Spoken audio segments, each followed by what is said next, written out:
Good day, Salam Alaikum, I'm Andre, and once again I am warmly welcoming you to my Essential Sufi Life Design lecture. Today we shall enter, or rather ponder, into one of the most astonishing worlds of what love is and how love is viewed, experienced as an ontological force in works of Mawlana, Rumi and Federico García Lorca.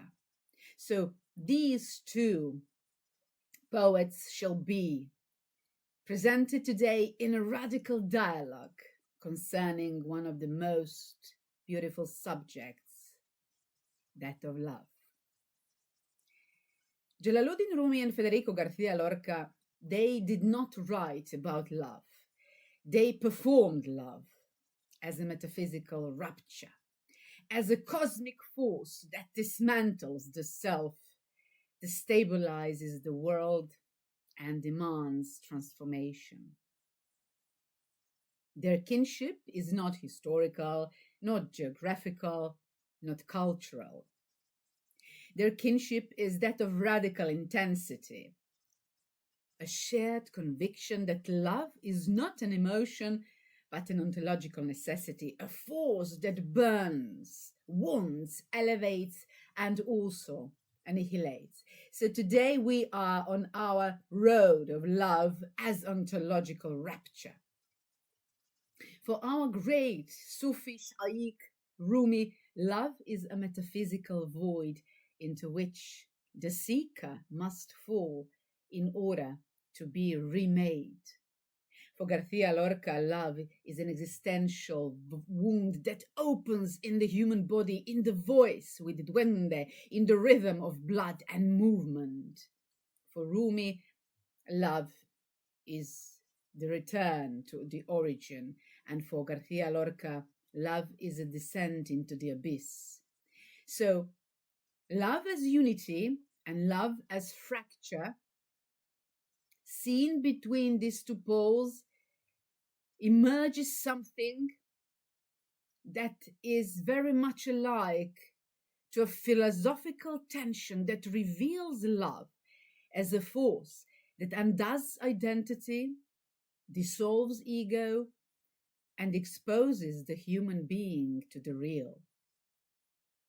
So love is not only ontological rapture, love is destruction and transformation, a process that needs to be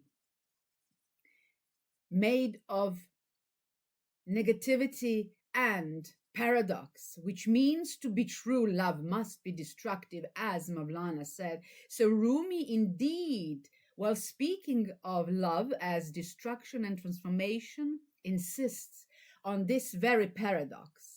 So it must burn away illusion, it must burn away ego and the false architecture of the self. So in Rumi's canon, love is fire, not metaphorical fire, but ontological fire that consumes everything that is not absolute, that is not God. And this is not emotional tenderness. This is a metaphysical surgery. When it comes to Lorca's work, he sees love as a destiny. Lorca's love is not chosen. So in his poetics, love is always entangled with blood, with knife, with moon, shadow, the collision of Eros and Thanatos. So therefore, love is fatal, unavoidable. Love is tragic. It does not lead toward unity, but toward disintegration, toward duende, toward the dark energy that forces the human body to speak what the mind cannot articulate. Love, within these two poetics, is seen as spiritual and aesthetic radicality, not only reality. Because for Rumi, love is a mystical ecstasy, a trance, a dissolution, a dance, sama, a vortex. Love is the state in which the subject disappears and only pure presence remains. Lorca sees love as duende. Duende is not emotion, duende is an ontological force, a gigantic step forward into beyondity, a dark, subterranean energy that appears when life and death touch each other deeply and intimately. Love in Lorca is duende, the trembling of the soul when confronted with its own limits, its own mortality, its own desire. Love is also seen as political and metaphysical rebellion. Neither Rumi nor García Lorca write poetry as titled and seen just as love poetry. They write poetry of deep resistance, of ontological abyss. Rumi rebels against the world governed by dry logic, by invalid structure and control. Love is rebellion against intellectual reductionism. García Lorca rebels against a society that seeks to regulate human desire, identity, and the body. Love is rebellion against moral and cultural confinement. So both poets understand love as a force, ultimate force that disrupts systems, whether metaphysical or political. So love is seen also as a metaphysical and a kind of deep, resonating responsibility, because for both poets, Rumi and García Lorca, love is not a choice. Love is a summons to abandon the ego, fana, and a summons to accept the wound. Love is seen as path toward light and as path through darkness. So together, Rumi and García Lorca, they reveal that love is not a sentimental game, not psychological, not romantic. Love is an absolute, a force that demands sacrifice, a force that demands courage and ability to see the truth. Love is really something that can be pronounced as absolute.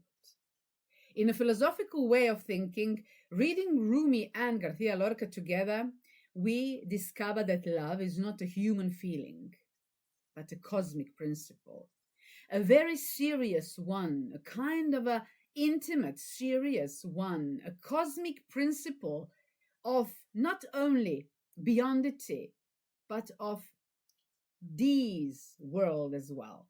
So this is an absolute that burns, an absolute that wounds, an absolute that transforms. Rumi calls us to surrender to love. Rumi calls us to surrender to the light, and García Lorca calls us to confront the darkness. And love, in its full philosophical magnitude, in its full philosophical meaning, demands both to surrender to the light, to confront all kinds of darkness. So to speak of love in Rumi and García Lorca is to enter a space where metaphysics becomes landscape, where light and shadow, luna and blood, silence and rhythm form a symbolic architecture that is both Andalusian and Persian, both mystical and modernist. So these poets do not merely articulate love. They do not simplify love. They stage it. They make love visible as a luminous wound, a force that tears open the self so that something more essential, more pure may emerge. So in this, lecture, we see Andalusia and the Persianate world as two geographies of ecstasy. Rumi's Konya and Lorca's Granada are not distant worlds, they are mirrors. Both are separated but shaped by centuries of intercultural exchange, of mystical speculation and musical poetics. Rumi writes, "The wound is where the light enters you," and García Lorca writes, "La luna vino alla fragua," the moon came to the forge. Two lines and two worlds, yet the same metaphysical gesture. Light enters through rupture.